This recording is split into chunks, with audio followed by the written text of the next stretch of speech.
Yes, good girls. Oh, nummy, nummy, nummies. Welcome back to a pup date. We're going to talk about fleas. Anyone else having trouble with fleas? We have, you probably noticed the little blue-gray collars that my dogs have. Those are the Seresto collars. We've had those. We started using them last year, and the ones we got last year, we got them in the heat of flea season at a friend's recommendation, and they literally lasted 7 months, which is what it says it will do, which is great. I'm like, okay, great. So this year, we're just going to do it. We'll knock fleas out. No problem. Nope. No. They still have fleas. They've had these new ones on for about a month now, and they both have fleas. I usually use this internal flea one by CAPSTAR. This one's for Joy size. The issue I run into with these is they work for Joy. Really, sir? The issue I run into with these is they work for Joy for like a week and a half.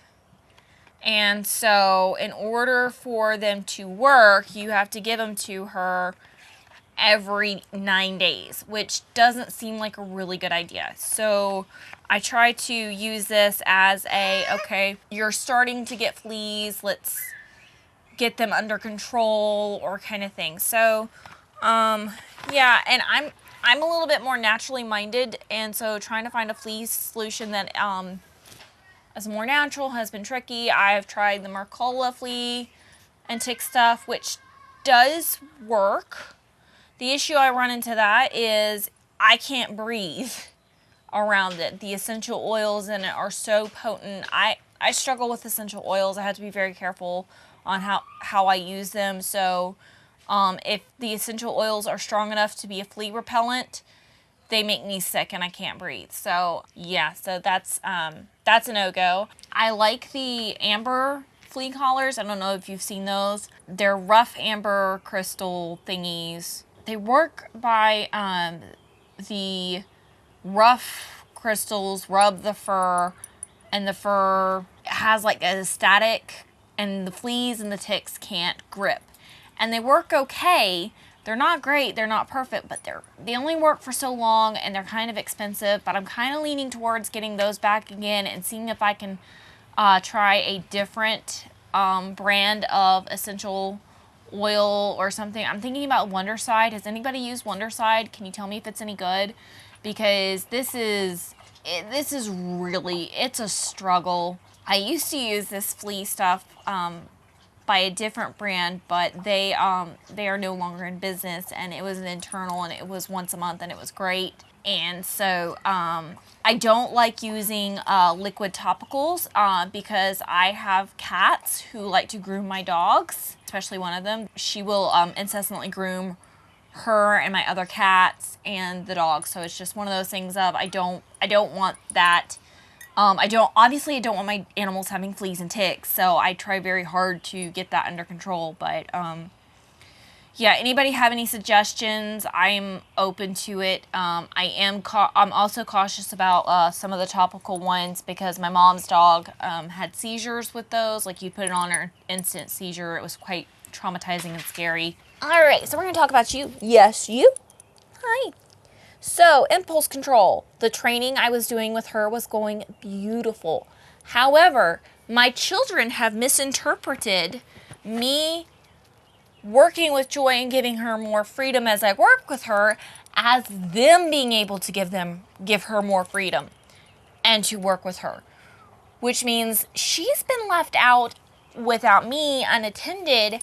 And so now she's back to jumping on tables and stealing food and on the hunt. We were making real progress with her. I was getting some really good wins, and yeah, kid factor. So kid factor, again, kids and dogs, like we've brought this up before. It can be a real challenge to, they see me working with the dog, they see me making progress with the dog, and they think that they can do it, or that they don't need me, or they think that she's trained when she's not. It's kind of messy. So, okay. Joy has learned some really cute trick. Let me see if I can get her to do it. Ready? Double right. Yes. And double left. Nope, wrong way. Yes, good girl. Still working on directions. Oh, hi Hannah, you want a treat? Sit. Good girls. Yeah, so these are really seem to be a I mean, I know they're just sweet potato fries and I can make these myself. But the dogs really like them, and I like the fact that they were easy for me to just, you know, grab out of the bag. Yeah, that's been fun. Another thing that I've noticed with training Joy, I was doing a training session with the dogs, and I was working with Joy, and I realized that she kept wandering away as I'm training her, so I'd call her name and she would come back. Well, it occurred to me that she's a very intelligent little dog, and I'm going, I wonder if she's figured out, if she starts wandering off and starts sniffing, I will call her and she'll get a treat just for coming back. So I decided to just start waiting patiently and letting her sniff, and then when she looked at me, and I would yes and then give her a treat, so that she realized that the treat was coming for paying attention to me. The treat was not coming for wandering off and me calling her. Like, I wanted her to understand that she needed to pay attention to me. So that seemed to help with that. But it was kind of a funny little realization of little things that you don't realize are starting to develop. So you have to be mindful of. So, yep. So we're working on that one. So yeah, so you guys know that we have chickens, which I heard one of them just crow. So we have a rooster, definitely confirmed one rooster, may have 3 total. So that's exciting. Yep, I hear him crowing. A rooster? We don't need no more roosters around here. We got one. So that's exciting. We have 7 chickens, 3 hens to 3 roosters. Is kind of a bad ratio. So 2 of them may end up being dinner. They be nice to them if they be nice to us. I don't know if you can hear that, but that is hysterical. So speaking of the chickens, we're working on updating. There's an old shed on the property that was used as a chicken coop at one point by some of the previous homeowners. Cute little building, actually. So we're fixing it up, and we're going to turn it into we're going to fix it into our chicken coop, and we've got some dog pens that we're going to use as our chicken runs. But right now they're 2 separate pens, and we have them in one. And so we decided to, while we were doing yard work, to let the chickens have a chance to kind of free range. We just swapped them to the other pen so they could eat the bugs out in all the leaves that were there. There was lots of bugs. So while we were doing that, I did not use good sense. I didn't put the dogs up. I should have put them inside while we moved them, and one of the chickens, she got out as we were doing that, which meant the dogs thought it was a game. So Joy just wanted to Joy does actually really well with the chickens as far as being with them. She's gotten into their run a couple times, which she has not since then. We have proofed the run since then. But yeah, she'll just hang out. She would just get in there and hang out with them and eat their food. So and they didn't mind her. So yeah, that was. So Joy didn't really care to chase the chickens. She just wanted to be a part of the game. And then Hannah has prey drive. So that was quite something. So I got to start working with her on that some more. I bought a lead long line so I can work with her on that. If it's not one thing, it's another thing. We've had colds, we've had sickness, we've had to take one of our kids to the ER because he had an accident playing outside. It's just, you know, things happen. So we're working on that. Yeah. So she does good with the chickens. being in their current run, but dogs are very situational creatures, and so the chickens being in the other run gets her prey drive up, gets her excited. It's like it changed, the situation changed. It's like to us, it's like they're still in the run, so it shouldn't change. But to a dog, that's enough of a change to go, well, do I have to behave now? Do I have to be calm now? So I gotta work with her more on that, and just condition her to, yes, you have to be calm around the chickens no matter what. So that was just kind of a messy situation that I did not use good sense. And fortunately, it did not end in disaster. Fortunately, Chickpea, the chicken, made it. She's alive and well. And it would have really been devastating because she's my favorite chicken. So, hi, sir. You can sit with me. Yay. Oh, you gotta sit and be quiet. So Hannah is the sweetest dog ever. If you have not watched my shorts with Hannah and just how sweet she is, just go through it. She is a delight. I mean, there's some fun videos of Joy too, so don't get me wrong. But Hannah is just, she's so naturally mild-mannered. What are you doing? Making faces and sticking his tongue out. Is your face dirty? You've been playing outside. You got dirt on your face. No, I'm not. Yeah, you are. No, I'm not. Yeah, you are. No, I'm not. So Hannah's like the sweetest dog ever. If you have not seen some of the shorts I have of her just being sweet and an absolute doll, I highly recommend doing it. Joy's cute. We've got some cute videos of Joy, but Hannah's sweetness is so easy to catch her being sweet. Joy, on the other hand, we don't tend to get as many videos of her doing cute stuff. Because she tends to stop or whatever, or the kids interrupt. And so for whatever reason, it's been easier to get footage of Hannah over Joy being sweet. And you can tell that the dog training that I've done, the be respectful, the manners that I've taught her, I think she naturally has the disposition that clicks with very easily. But the work is showing. So I've got a short of, I was taking the baby outside. Oh, baby, he's toddler now. I was taking my youngest son outside so that we can hang out in the front yard. So I'm holding the door open for him, and she just naturally sat and naturally waited. I did make her sit back down as she got up at one point because it's easier to maintain control if they're in a sit. So that was really a precious moment. She's doing great. She still licks the ever-living daylights out of everyone. Yesterday, oh my gosh, the licking. Yeah, I'm talking about you. So I don't lick anybody. I don't know what you're talking about. I don't lick nobody.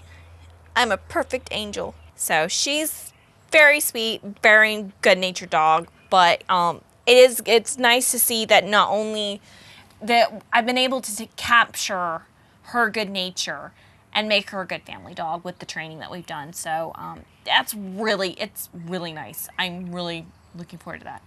I do want to mention, I think 2 or 3 pup dates ago, we talked about how Joy hit 2.5 months old, and all of a sudden she was less energetic.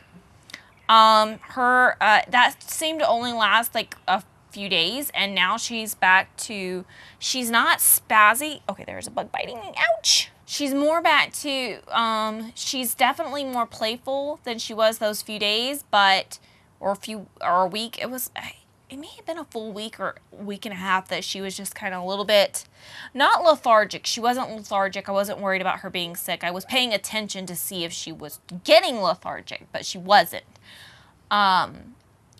But for whatever reason, it's like she just had this like really chill week, maybe week and a half, maybe 2 weeks.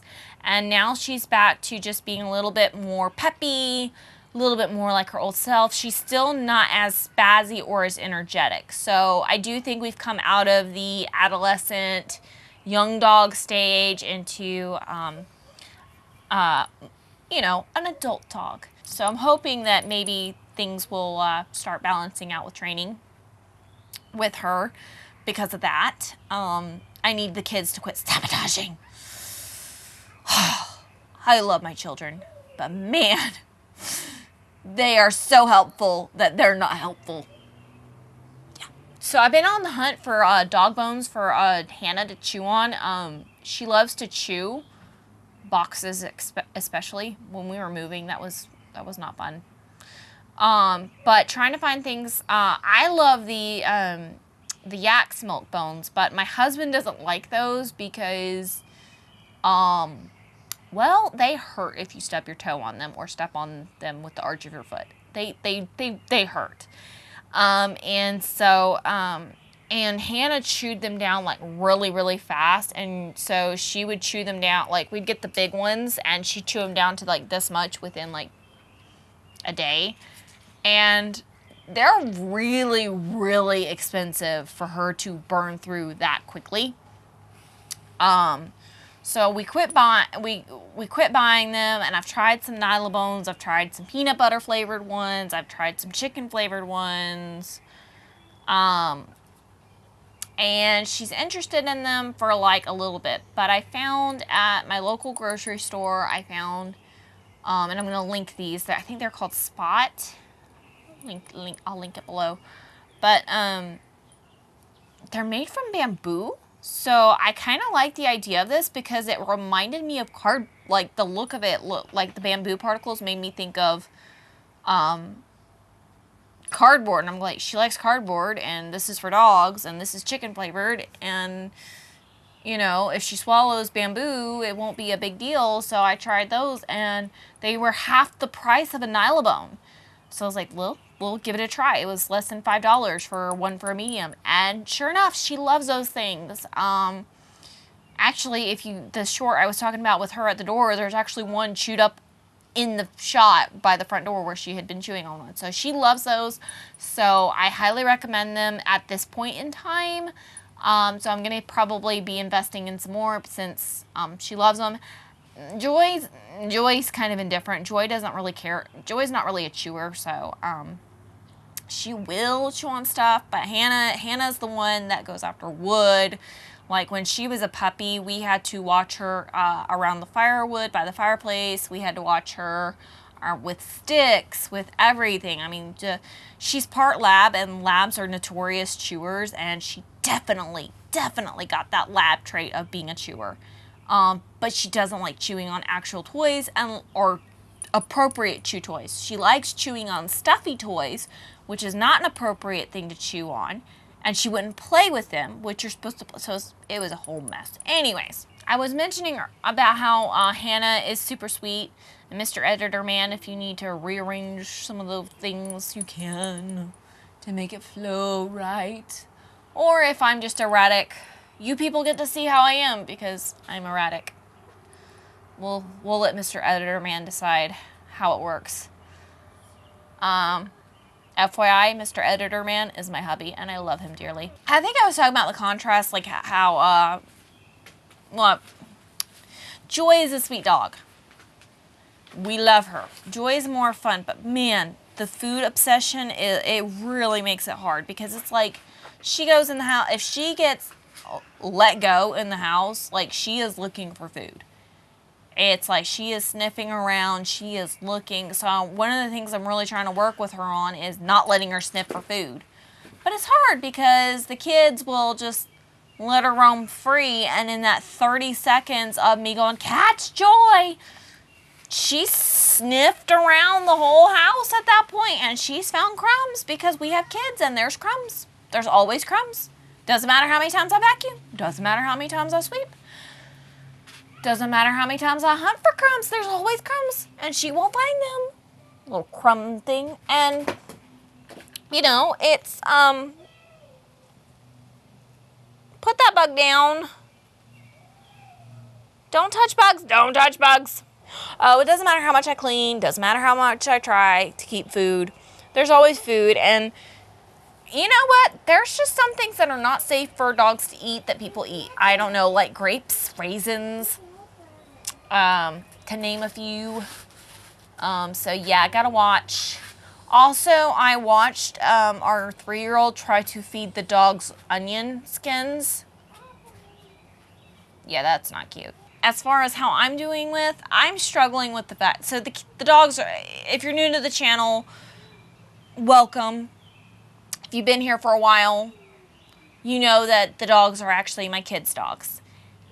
And I love them, but I try to kind of keep a little bit of an appropriate, you're my kid's dog, I love you, I help. I play the supportive mom to the child, helping them take care of their dog. They're responsible for feeding the dogs, but I make sure the dogs get fed. They're responsible for watering the dogs, but I make sure the dogs get watered. They're not old enough to bear the responsibility of training the dogs, so I train the dogs. So I've been thinking about, so I play a supporting role to my kids and the dogs. So I love on the dogs, I take care of the dogs, I snuggle with the dogs, but they're not my dogs, so I really refrain from trying to build that deep emotional bond with them. I build a relationship with them, they respect me, they love me, I mean, Joy is at my feet. If they follow me to the bathroom kind of thing, like I'm pack leader of the house. But they're still not my dogs. And it makes me remember my dogs of the past. And so I miss them greatly. And so I'm still struggling with missing my girl, my first dog as an adult, my Selah. I think about her a lot, and you know, and so I keep looking at puppies, and my daughter, oh my gosh, she made me cry yesterday. Was it yesterday or the day before? I don't remember. It was yesterday. It was yesterday. If I start ugly crying, just cry with me, okay? She knows I want a puppy. And we talked about, you know, puppies are expensive, and, you know, we have to wait till the right time, and I have to save up money, and, you know, that kind of stuff. Well, this girl came up to me yesterday, and she handed me coins. It's 80 cents. She handed me 80 cents. And she's like, Mom, I want you to have these. I'm like, oh, well, thank you. That's so sweet. And she goes, yeah, I want you to use it and when you buy your puppy. I want you to put it towards your puppy. I'm like, so I thanked her and gave her a big hug, and then I went into the dining room where my husband was, ugly crying, and I showed him these coins. I'm like, she gave me money for my puppy. So I now have a dog. I have a chip clip that's a dog, that's a magnet. So I now have in a Ziploc bag 80 cents with a note on it and clip with the dog. So I have 80 cents put towards my dog. I may not be getting a dog this year, but I have 80 cents. So whenever I do get my dog, I will be going up to the breeder or whoever, and I'm going to be handing them this bag of coins from my daughter and be like, this is 80 cents towards my dog from my daughter. And if they have a heart, they will cry too. Yes, I want them to join me in my, oh, she's so sweet. Because, I mean, what, that was so precious. Let's see, is there anything else? Oh, 4th of July is coming up, super exciting. Y'all know that Hannah is a super nervous dog, but she's not afraid of fireworks. Even though we, whoa, Hannah, she just knocked into the camera tripod. Get a fly, get a fly. Golly, she's as nervous as she was. I mean, she was a nervous puppy, so we worked really hard with her on fireworks and thunderstorms, and we really had to do the firework thing because we had a neighbor in our old house when she was a puppy. He liked his fireworks. 4th of July, ton of fireworks. Labor Day, fireworks. Veterans Day, fireworks. Friday, fireworks. Monday, fireworks. New Year's, one New Year's, he started his fireworks show at 6:30 p.m. and did not finish until 1:30 a.m. Okay? Man loved his fireworks. So we really had to. So all of that to say, I will be releasing a video on fireworks for, my tips for helping a dog with fireworks next week. Watch out for it. Stick with me. We got this. Peace.